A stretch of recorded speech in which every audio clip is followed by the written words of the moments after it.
También habíamos hablado de que una iglesia en misión, o uno de estos distintivos, una iglesia en misión discipula a hombres que practican el liderazgo sacrificial en la iglesia y la familia. Es un poco esto que al comienzo yo les mencionaba que es una enseñanza mayormente conocida como el complementarismo. Y el complementarismo, si lo desarrollamos un poco más a lo que nos referimos, es que vemos que Dios ha creado al hombre y la mujer de igual manera en su valor, en su dignidad. Incluso en la manera, vamos a ver un poco más en detalle en cómo fuimos llamados a reflejar su imagen, pero Dios ha establecido también que puedan cumplir y desarrollar diferentes roles. Entonces, para ubicarnos un poco, quizá haya alguno entre nosotros, y es completamente válido, que quizá pueda decir, bueno, no es algo que nunca lo había escuchado, ni en esos términos, ni en esas palabras, no es algo que me haya sido enseñado, o quizás algo que lo he escuchado y no estoy del todo convencido. Eso puede ser quizá una de las formas en las que miremos esta enseñanza de la palabra de Dios, y es algo completamente válido y espero que estos minutos colaboren con eso. Pero también quizá pueda haber otras dos tendencias entre quienes quizás hace tiempo, por la formación que tenemos, por las iglesias en las que hemos crecido o las convicciones a las cuales hemos llegado estudiando la palabra de Dios y decimos, sí, me identifico con esto, entiendo, puedo ver eso en la palabra de Dios de comienzo a fin. Y creo que a veces se pueden dar dos tendencias que la idea es quizás hasta poder derribarlas un poco. Una es tomar esta enseñanza, esta doctrina como un divisor, como una de esas marcas que me separa de otros hermanos en Cristo. Como una de esas cosas que me hace ver así a lo lejos y casi con una actitud, una tendencia hasta de querer quizás hasta señalar, porque como puede ser algo visible, quizá con hermanos, que de vuelta que quizá con sus mejores intenciones, quizá a veces por convicción, quizá a veces por desconocimiento, hacen cosas con las cuales nosotros no estamos de acuerdo, como por ejemplo el ordenamiento de pastoras o algunos roles bastante públicos de la enseñanza delante de toda la congregación. Si bien comprendo, y no es nuestro tema de hoy, que uno está teniendo esta convicción del complementarismo, hay diferentes formas de llevarlo a la práctica. Entonces, una de las tendencias que a veces podemos tener, incluso si es una convicción que compartimos, es que para lo que más nos sirve es para diferenciarnos de otros. Y ya está, el Señor nos perdone, señalar. Y otra tendencia hacia el otro lado, y yo quizás les confieso que he tenido momentos en los cuales he puesto un pie en cada lado. Lo otro es hasta decir, bueno, sí, yo lo creo, lo veo en la palabra de Dios, pero bueno, es casi como una de las ovejas negras de nuestras creencias o de nuestra doctrina, ¿no? Decir, bueno, sí, está bien, yo sé que eso es bíblico, pero es una creencia tan contracultural para nuestro mundo secularizado, progresista, para incluso también en nuestras ganas de relacionarnos con otros hermanos que no comparten este entendimiento de las Escrituras. Y quizá no estamos del lado que señalamos y que lo usamos como algo para alejarnos de ellos, pero quizás sea algo que nos da hasta un poquito de vergüencita. Y a veces sentimos casi que hasta que tenemos que pedir perdón por lo que dice la palabra de Dios, ¿no? Y hasta pensamos, la cosa sería tanto más fácil si nos pudiéramos olvidar de esto un rato. Sería tanto más fácil tener comunión con otros hermanos. Sería tanto más fácil recibir hermanos que vienen, que quizá por X situación dejaron otras congregaciones y esto parece ser una barrera para ellos y que no lo entienden o que no lo comparten y constantemente quizás luchan contra eso. ¿O será tanto más fácil poder presentarle el Evangelio a personas nuevas y llegar a la verdad del Evangelio y que después nunca surjan cuestionamientos sobre nuestra creencia y la práctica del complementarismo? Entonces yo sé que a veces nos manejamos un poco entre estas tensiones, aún quienes entendemos que esto es una enseñanza bíblica. Entonces, ¿cuál es mi objetivo en estos minutos? Es que, lejos de tomarlo como una enseñanza que a veces nos sirve para ese moralismo de señalar y de diferenciarnos de aquellos que no son tan bíblicos como nosotros, o de una doctrina en la cual quizás hasta un poquito de vergüenza nos da y no sabemos realmente cómo hablarlo, cómo enfrentarlo, en qué momento le contamos a estas personas, ¿no?, en la iglesia, y no, es pura casualidad que no hay pastor en nuestra iglesia, no se preocupen. ¿Cómo si le entendemos que es algo que viene de la palabra de Dios, cuál debe ser nuestra forma de realmente relacionarnos con esta enseñanza? Y lo que quisiera que podamos ver es que el complementarismo es una doctrina hermosa y práctica para nosotros, para nuestra vida. Y quisiera que podamos recorrer juntos algunos pasajes de las Escrituras en estos minutos para poder afianzar a nosotros, para poder ver por qué es que esto que hasta parece un poco teórico y a veces hasta un poco incómodo, ¿cómo puede ser que podamos llegar a verlo como algo bueno, valioso y hasta hermoso? Entonces, vamos a arrancar así de lleno, yéndonos bien como dándonos contra la pared, que es uno de los pasajes más controversiales que tratan este tema. Pero lo primero que quiero decirles es que el complementarismo es una doctrina hermosa porque nos lleva a mirar el orden de Dios en un mundo de desorden. El complementarismo es una doctrina hermosa porque nos lleva a mirar el orden de Dios en un mundo de desorden. Y les decía, bueno, uno de los quizás pasajes más controversiales sobre este tema, seguro el más controversial de todo, 1 de Timoteo, en capítulo 2, a partir del versículo 12 dice: yo no permito que la mujer enseñe ni que ejerza autoridad sobre el hombre, sino que permanezca callada. Porque Adán fue creado primero y después Eva. Adán no fue engañado, sino que la mujer, siendo engañada completamente, cayó en transgresión. Pero se salvará engendrando hijos si permanece en fe, amor y santidad con modestia. ¡Wow! Hermanos, yo entiendo que esta es una enseñanza bíblica y a mí hasta el día de hoy, siendo pastor, habiéndole enseñado a la iglesia sobre este pasaje, todavía me incomoda leerlo.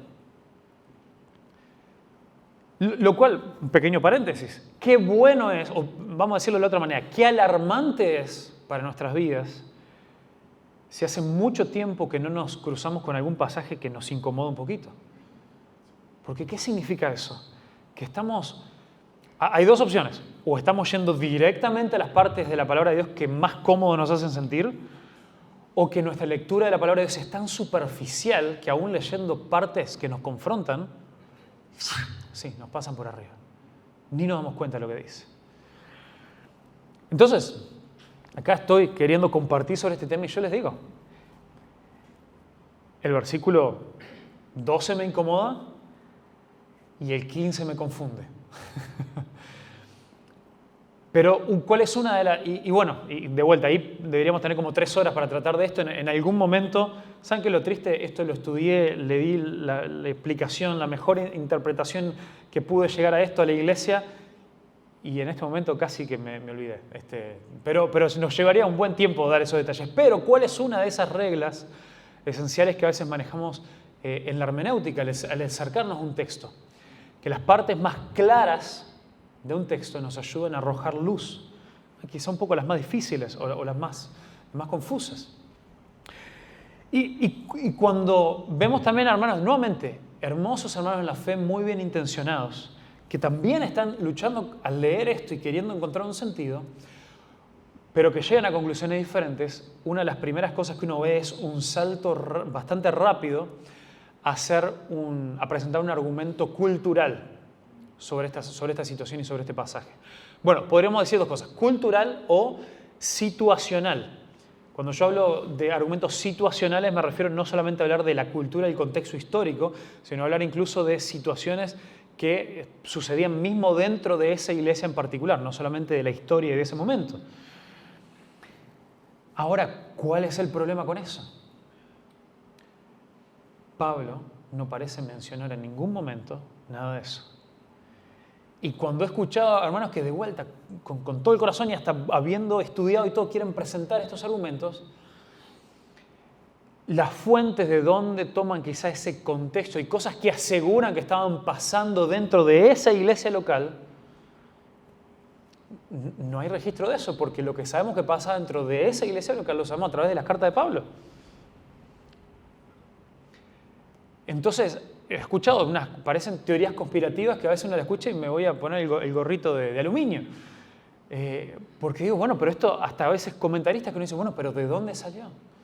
Y en realidad son construcciones que se van haciendo, que se van asumiendo cosas porque tenemos que encontrar un argumento cultural para explicar esto. Pero ¿cuál es la claridad, cuál es el punto de mayor claridad que encontramos a esto? Que cuando Pablo, a pesar de dar una dirección un poco fuerte y contracultural, nos habla de un porqué, él va a dar una fundamentación. Y en su porqué, sin gastar ni 2 segundos, ni 2 segundos en la cultura, nos coloca una flecha que nos señala y nos envía directamente a Génesis 1 y 2. Dice, porque Adán fue creado primero y después Eva. Y estamos en todo nuestro derecho en decir, ¿y qué tiene que ver? Pero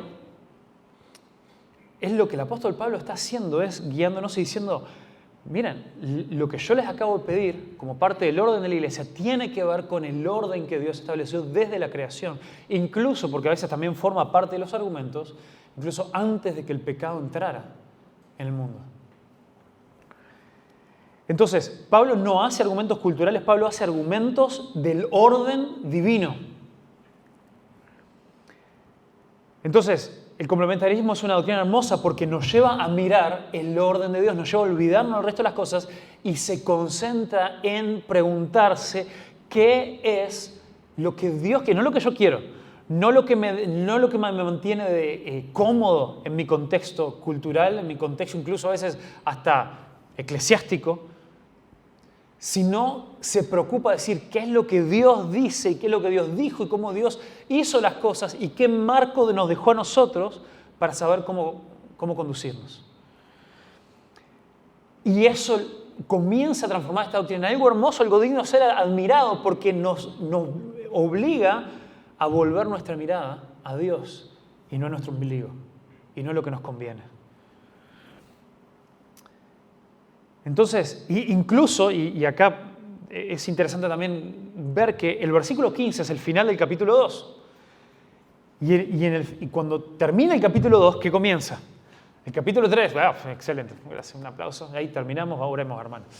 Pero ¿por qué es conocido el capítulo 3? El capítulo 3 es conocido porque comienza diciendo, el que anhela obispado, buena obra desea.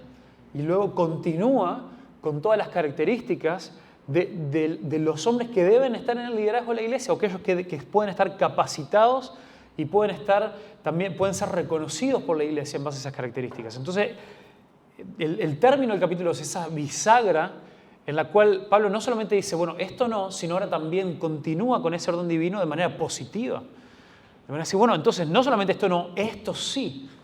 Y miremos hacia esto. Pero bueno, ya que Pablo nos pidió, miremos el orden de la creación, vayamos a ver qué más hay ahí. Porque Pablo habló como un paréntesis y él después tenía que seguir lidiando con todas las instrucciones que le estaba dando a Timoteo. Entonces, vamos a ver algunos pasajes más. Si quieren, ahí sí me pueden acompañar a Génesis, que vamos a estar unos minutos ahí entre Génesis 1 al 3. Génesis 1, 27. Miren qué interesante. Génesis 1, 27. Podemos seguir viendo cosas que Dios establece desde el orden de su creación. Dice, creó pues Dios al hombre a imagen suya. Por si no nos queda claro, y sabemos que en hebreo la repetición es énfasis, a imagen de Dios lo creó. Varón y hembra los creó. Entonces, una cosa también importante de entender esto, hablábamos que si fuéramos a armar una definición bien completa del complementarismo, debemos comenzar con decir que creemos en la igualdad de valor y dignidad del hombre y la mujer. Esto nunca se trata, y tristemente pasan dos cosas. Por un lado, tristemente es parte de las acusaciones y por las cuales a veces sentimos presión en cuestionar esta verdad de parte de la palabra de Dios. ¿Por qué? Porque muchas de las acusaciones que recibimos es que ustedes no valoran, entonces ustedes no consideran que de igual importancia a la mujer. Lo otro que es realmente triste es cuando muchas iglesias, personas, líderes, culturas eclesiásticas se han encargado de confirmarlo. Se han encargado de mezclar y olvidarse de que a esto que le llamamos el imago Dei, que en la creación del hombre y la mujer, Dios lo hizo de tal manera que pudiéramos reflejar su imagen para el resto de la creación. Y también podríamos pasar bastante tiempo viendo específicamente qué significa eso. Pero tiene que ver, porque si leemos ahí desde el 26 al 28, en el capítulo 1, vamos a ver que lo entrelaza desde que ese deseo de Dios de decir hagamos al hombre a nuestra imagen, intercala entre uno y otro también la bendición y primer mandamiento, que es multiplíquense, fructifíquense, llenen la tierra y gobiernen sobre ella.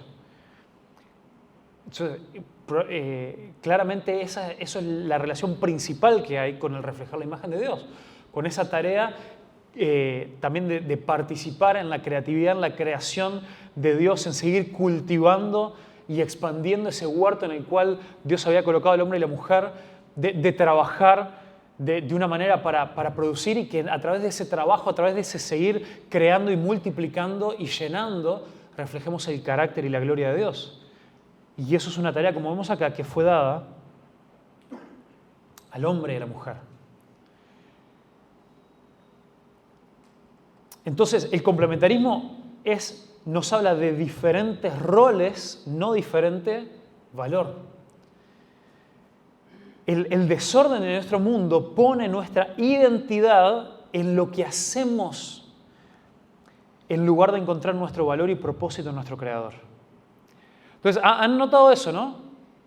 Cuando uno, así, a cualquier persona le pregunta ¿quién sos? Y después del nombre, ¿de qué es lo siguiente que nos ponemos a hablar? Vamos a hablar de lo que hacemos, de qué me dedico, qué estudié, qué hago, qué produzco. Y ahí, también por lo general, es donde también se da la oportunidad que afloren los egos y empezamos a sacar cartel, a desplegar currículums, a desplegar experiencias. ¿Por qué? Porque naturalmente por fuera de nuestra identidad en Cristo encontramos nuestra identidad en lo que hacemos y lo que hemos podido lograr y qué tan productivos o útiles nos sentimos. Entonces el complementarismo es una doctrina hermosa porque nos lleva a encontrar nuestro valor como seres humanos en nuestro Creador y no en lo que nosotros podemos hacer o producir. Y acá, bueno, después lo escribimos, pero me quedó el punto ahí para escribirlo más adelante. Entonces, ¿qué más vemos? Génesis 2, 18. Dice, y el Señor, Dios dijo, no es bueno que el hombre esté solo. Le haré una ayuda idónea. Entonces, pregunta, ¿Dios sabía que no era bueno que el hombre estuviera solo y que iba a necesitar una ayuda idónea antes de crear el mundo y crear al hombre? Sabía, ¿sí? Casi que me resulta un poco extraño esto de pensar a ver, si Dios ya lo sabía, se podría haber agarrado un ratito ahí, podría haber hecho la cosa un poco más sencilla y a ver, ahí, están los dos. Hola, Adán, te presento a Eva, Eva, te presento a Adán. Miren, tengo acá algunas cosas para que hagan ahora. Sin embargo, este Dios soberano, que todo lo conoce y que ya su propósito era claro desde antes de que dijo sea la luz, crea esta situación para que experimente a Adán y nos quede registrado a nosotros, en la cual el hombre vive la incomodidad de estar por un periodo de tiempo solo. No sabemos cuánto fue. E incluso, cuando dice esto, es recién después ahí que dice, bueno, vamos a poner a trabajar al hombre y vamos a hacer lo que pase, que nombre todos los animales. Y dice, pero si acaba de decir que no es bueno que el hombre esté solo, ¿por qué no le solucionó el problema después? Bueno, que trabajen juntos. Quizás también para que el hombre pudiera sentir el peso de esa necesidad de una ayuda idónea. Y también para que nosotros podamos meditar en esta realidad. Entonces, y lo otro también es que cuando habla de una ayuda idónea, nosotros muchas veces, errónea y equívocamente, solemos entender esto, y principalmente cuando también comenzamos a creer algunos de estos cuestionamientos que esto está relacionado de alguna manera con denigrar o menospreciar a la mujer. Y entonces empezamos a pensar que esto de la ayuda idónea es como, bueno, es como el nene de los mandados, ¿no? Es como, bueno, está hasta ahí porque, yo qué sé, está bien y sí, ya que está para alguna cosa va a ayudar. Pero no, esta palabra de ayuda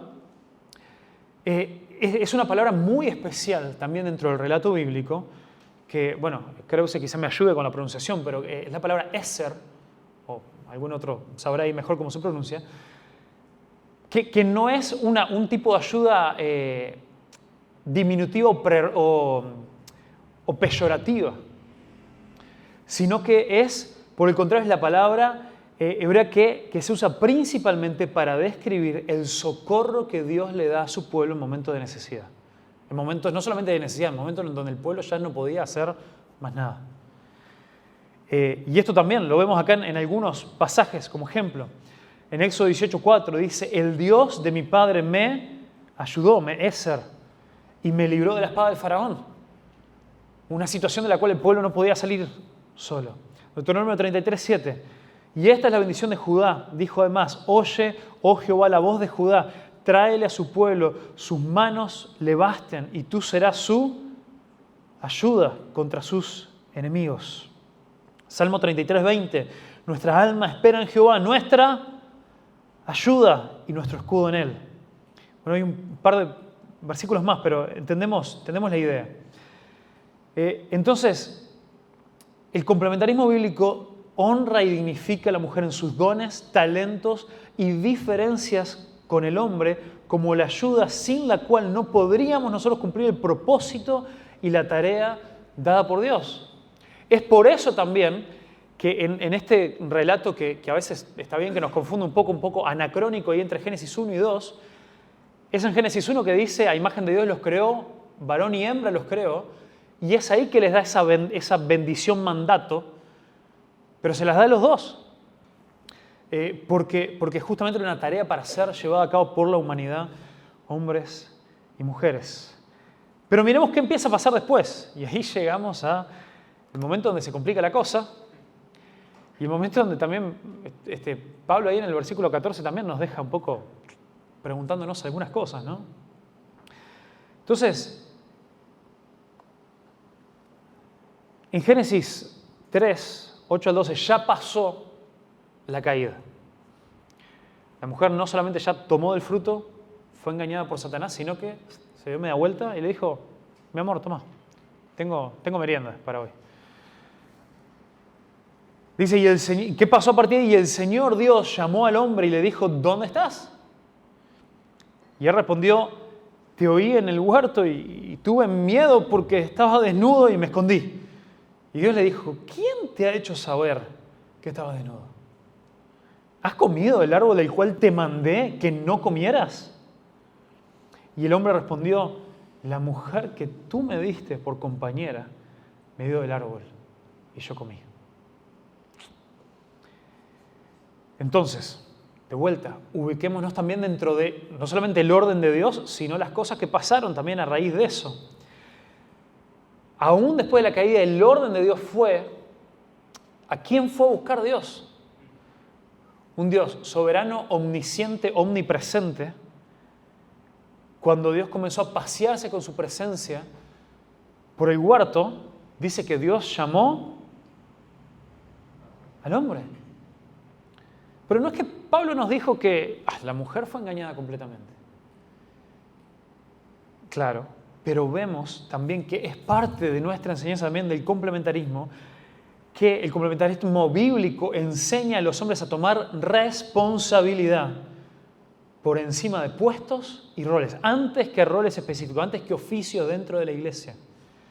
y tremendamente ligado a eso, a lo que somos llamados es a tomar responsabilidad. Entendiendo que aún, esto estoy casi seguro que le estoy robando una cita a Keller, lo digo por las dudas, pero no me acuerdo bien en qué momento la leí. Creo que fue en su libro El significado del matrimonio. Dice, aún cuando algunas cosas, él estaba hablando en el contexto del matrimonio, dice, aún cuando algunas cosas en tu familia, en tu matrimonio, no sean tu culpa, siempre serán tu responsabilidad. Entonces, por eso Dios va a buscar al hombre. Y entonces, el mandato que Eva desobedeció, miren qué interesante. Cuando, también en el capítulo 2, versículos 16 y 17, es ahí cuando Dios le da el mandato al hombre, le dice, de todo lo que hay, de todo fruto que hay en el huerto, comé, disfrutalo. Toda esta creación es para vos. Pero del árbol del fruto del conocimiento del bien y del mal, ese no comerás. En el relato, en la cronología de Génesis 2, todavía la mujer no había sido creada. Interesante. ¿Qué desprendemos de esto? De que aún en la creación, aún en esa primera relación, aún antes de la caída, de vuelta, yo sé que estoy leyendo entre líneas, esto no es algo súper explícito en el texto, pero si leemos entre líneas, lo que vemos es que aún había una expectativa de que sea el hombre quien haya comunicado la palabra de Dios a su esposa de tal manera que ella pueda estar segura. ¿Y cuál es el problema de Eva cuando es tentada? Ella no estaba firme en cuál había sido la palabra de Dios. Porque es con esa mentira y con esa distracción con la cual la serpiente empieza a ganar terreno sobre su mente y su corazón. Entonces, por lo que Adán también tenía esta responsabilidad, y vemos que aún aparentemente ni siquiera de eso se había hecho cargo. Y ni hablar que una cosa es no tomar responsabilidad, pero el siguiente paso que da Adán es echar la culpa. Entonces, muchos hombres, y acá es donde esto tiene que pasar de un concepto a algo vivo en nosotros. Y donde la mayor responsabilidad la tenemos aquellos que compartimos esta convicción teológica. ¿Cuál es el pesar? ¿Cuál es la carga? De decir, esto no puede ser solamente un concepto, no puede ser aquellos que en la iglesia nos diferencia de otros que entendemos que no le dan tanto valor a la palabra de Dios y ceden frente a las presiones sociales. Pero qué terrible que aún si quizá creemos en esta doctrina, nosotros como hombres no asumimos responsabilidad y en algunos casos hasta nos deshacemos de la culpa de muchas cosas que pasan en nuestras iglesias y en nuestras familias. Entonces creo que muchos de nosotros vivimos, y a veces son cosas también circunstanciales, son parte del lento avance del Evangelio y de cómo se dan muchas cosas, pero muchos de nosotros vivimos que quienes más asisten y se comprometen regularmente en nuestras iglesias son nuestras hermanas. Quienes a veces más trabajan y más trabajan sacrificialmente son nuestras hermanas. Y gloria a Dios por eso, pero qué vergüenza sobre nosotros. Entonces ahora sí, esto como estamos siguiendo estos pasajes en Génesis 1 al 3, no quería interrumpirlo mucho, pero saquemos algunas conclusiones y esto nos va a llevar a avanzar más rápido. El complementarismo es una doctrina hermosa porque dignifica al hombre y la mujer por su imago Dei, o la imagen de Dios, y no por su utilidad ni productividad. Entonces, hermano, yo sé que suena lindo esto de decir, otra de las cosas que uno escucha regularmente, pero si hay dones acá, ¿cómo vamos a limitar los dones?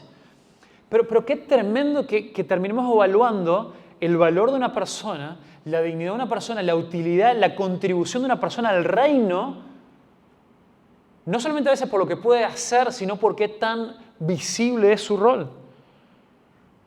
Y eso por más que puede sonar hasta altruista en algún momento, o puede sonar como admirable y decir, qué bueno, En realidad, habla muy mal de qué cosas nosotros realmente valoramos. ¿De dónde estamos nosotros encontrando, hombres y mujeres, dónde estamos encontrando nuestra identidad y nuestro lugar en el reino de Dios? Entonces, esta es una doctrina y el Evangelio también dignifica al hombre y la mujer porque fuimos hechos a imagen de Dios y llamados a mostrar y a reflejar su imagen en los roles que Dios ha establecido para nosotros, sin presiones de andar queriendo demostrar algo que está por fuera de eso. Y Dios no nos usa en este sentido, no nos usa, no nos evalúa según qué tantos puntos visibles, humanamente hablando, podemos nosotros sumar a la tarea de la misión de Dios. Y ni que hablar todo lo que habla de cómo a veces nosotros sobrevaloramos algunos puestos visibles por encima de otros no visibles, no tan visibles. 3. El complementarismo es una doctrina hermosa porque desafía al hombre a tomar, lo que decíamos recién, responsabilidad. En sus roles dados por Dios y morir al pecado de yo no fui, yo no sé, pregúntale a ella. Y eso es algo, hermanos, con los que muchos de nosotros, independientemente de nuestra convicción teológica, vivimos y luchamos. Y esto hace una doctrina hermosa porque nos confronta y nos llama a preguntarnos, mucho más allá de si estamos creyendo algo correcto, nos llama a preguntarnos cómo lo estás viviendo, cómo te estás entregando. ¿Estás realmente tomando la responsabilidad dada por Dios? ¿O pensamos que esto se trata de esto de posiciones, de roles, de lugares, de exposición? 4. De vuelta, estoy simplemente estableciendo conclusiones de esos textos que ya estuvimos mirando. El complementarismo es una doctrina hermosa porque descansa en la soberanía de Dios y no en cálculos sobre habilidades, conocimiento y productividad. ¿A qué me refiero con esto? Está bien, yo no voy a pretender terminar de entender por qué es el orden de Dios, solamente sé que es el orden de Dios. Pero ¿qué me lleva? Es que yo puedo descansar en que la manera de Dios, aunque a veces yo no pueda encontrar otros argumentos que sean súper lógicos y todo lo más por fuera de las Escrituras, la manera de Dios me debe ser suficiente. Y eso me lleva a descansar en su soberanía y su manera de hacer las cosas y establecer la manera de hacer las cosas. Entonces podemos descansar en eso y no andar calculando pragmáticamente qué nos conviene más, qué nos hará ver mejor delante de la sociedad, delante de hermanos nuevos que llegan, delante de gente que no lo termina de ver o que lucha con esta enseñanza. Y no nos lleva a andar sacando la calculadora para ver qué nos sirve más, sino que nos lleva a descansar en la manera en la que Dios ha establecido que funcione y que se ordene su iglesia y la familia. 5. El complementarismo es una doctrina hermosa porque nos lleva a un liderazgo de servicio sacrificial.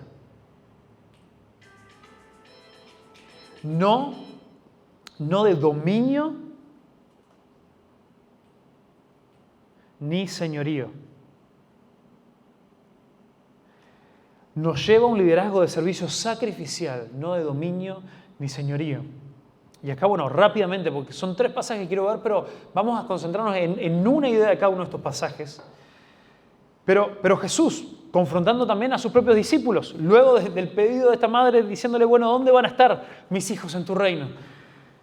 Y Jesús, llamándolo junto a sí, le dijo, ¿sabéis que los gobernantes de los gentiles se enseñorean de ellos y que los grandes ejercen autoridad sobre ellos? No ha de ser así, no ha de ser así entre vosotros, sino que el que quiera entre vosotros llegar a ser grande, que sea vuestro servidor. Y el que quiera entre vosotros ser el primero, será vuestro siervo. Así como el Hijo del Hombre no vino para ser servido, sino para servir y para dar su vida en rescate por muchos. Esto confronta nuevamente esta idea de que esta diferencia de roles tiene que ver con importancia, con jerarquía, con exposición, con honra. Al contrario, hermanos, Jesús no está diciendo que no debemos buscar ser grandes, jamás dice que no busquemos ser los primeros, dice busquen la grandeza, busquen los primeros lugares, pero del reino de Dios. Y eso lo va a llevar a una entrega sacrificial. Que cuando nos entregamos de esta manera, de la manera en la que el Hijo del Hombre vino para dar su vida en rescate por muchos, poco queda ahí de ese orgullo, de querer ser visto, de ese orgullo, de querer construir un nombre, de querer construir una plataforma. Y queda el peso de la responsabilidad de que yo ahora tengo que ser un embajador, pero además también un reflejo de ese sacrificio que Cristo hizo por su iglesia. Y si eso realmente es lo que conlleva, lo que motiva nuestro complementarismo, hermanos, yo creo que lo que más van a percibir nuestras hermanas y otros hermanos que quizá cuestionen esto, lo último que van a pensar y sospechar de nosotros es que no les amamos, que no les dignificamos, que no les vemos como iguales delante de Dios. Porque al contrario, nos van a ver desesperados por servir, nos van a ver desesperados por ser nosotros quienes recibimos los golpes en el ministerio, quienes más invertimos nuestras energías, quienes más más nos entregamos. Y esto lo dije ayer en la conferencia en Buenos Aires, pero ahora me puede sudar un poquito más la gota porque tengo a mi esposa acá. Pero hermanos, ¿me permite un momento de confesión? Y se los regalo porque ya me pasé el tiempo, así que por lo menos para que tengan algo extra. Está incluido en el precio, no se preocupen. Ha habido momentos donde para mí ha sido quizás fácil, he tenido una tentación fuerte y he llegado a jugar con eso hay una necesidad, hay que visitar a alguien, hay que acercarse a una de esas partes donde uno se ensucia más las manos en el ministerio. Y qué cercana ha estado esa tentación, ese pensamiento de decir, amor,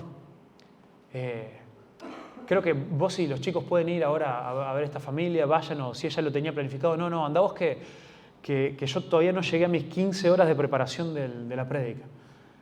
Así que andá vos tranquila que tengo que preparar la palabra del Señor para alimentar a las ovejas el domingo. Eso es escondernos, eso es tomar. Claro, a mí naturalmente, quizás no a todos los pastores necesariamente, pero me encanta quedarme sentadito en mi oficina abriendo logos y dándole doble clic a palabras para que me muestre cuál es el griego. Me encanta. Pero el Señor me dice, bueno, si te encanta, terminá de hacerlo a las 3 de la mañana, luego de ir y servir sacrificialmente a aquellos que también lo necesitan. O tomá decisiones de que, bueno, no va a haber un tiempo limitado para esto, pero también andá y serví y demostrá que el primero en el reino va a ser el siervo. 1 Pedro 5:1 dice, por tanto, a los ancianos entre vosotros, exhorto yo, miren qué tremendo, anciano como ellos. ¿Quién está hablando? El apóstol Pedro.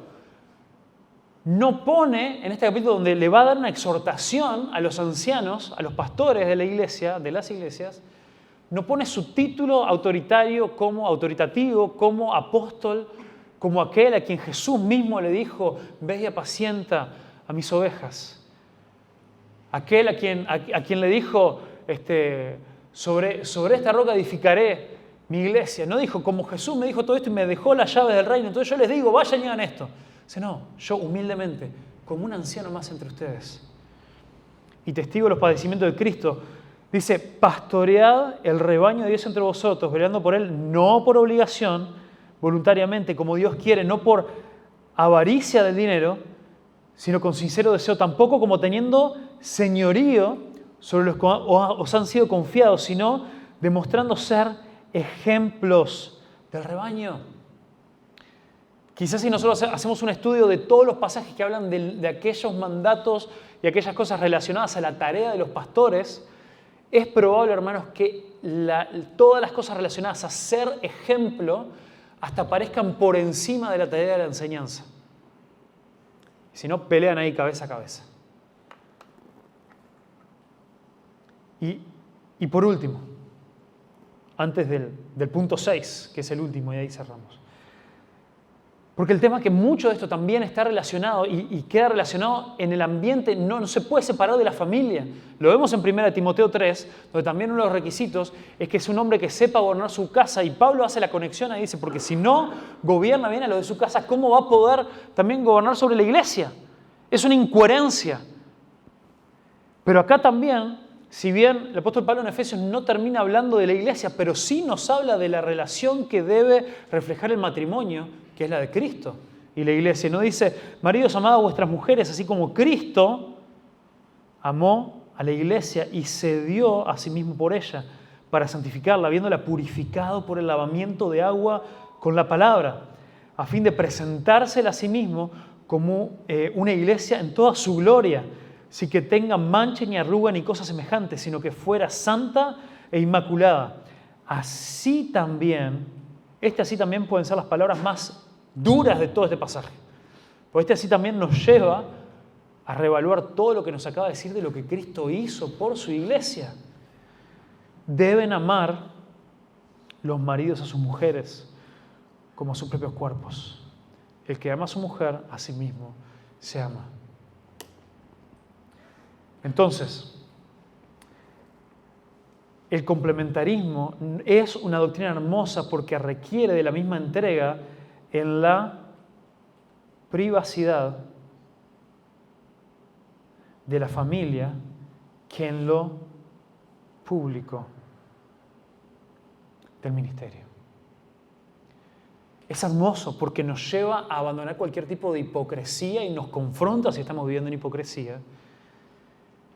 Y yo les diría, y de vuelta me suda acá la gota porque está mi esposa escuchándome, pero vergüenza sobre aquellos que teniendo esta enseñanza de la palabra de Dios completamente clara, la utilizan como un arma para señalar, distanciarse de quienes creen algo diferente, mientras que en sus hogares no tienen ningún problema de delegar la tarea de la adoración familiar y el discipulado de los hijos a sus esposas. Entonces, qué terrible de aquellos que quieren, quienes buscan dar ejemplo en las iglesias, pero sus hijos no les escuchan leer la Biblia. Qué terrible aquellos que desean ser ancianos o pastores, o quizás ya lo son, pero culpan a sus esposas cuando las cosas no van bien en el hogar y buscan deshacerse de esa responsabilidad.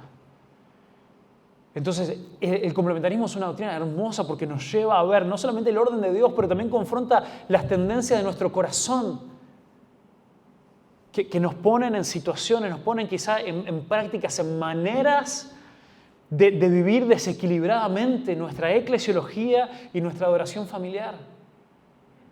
Y nos dicen, seamos coherentes, amemos, entreguémonos de tal manera de que no quede duda de que amamos y valoramos a nuestras esposas o a las mujeres en nuestra vida y en nuestras iglesias. Y que estos diferentes roles que Dios nos ha dado no ha sido para exaltarnos, sino para que tengamos el privilegio de ser más como Cristo en nuestras iglesias y nuestras familias. Amén.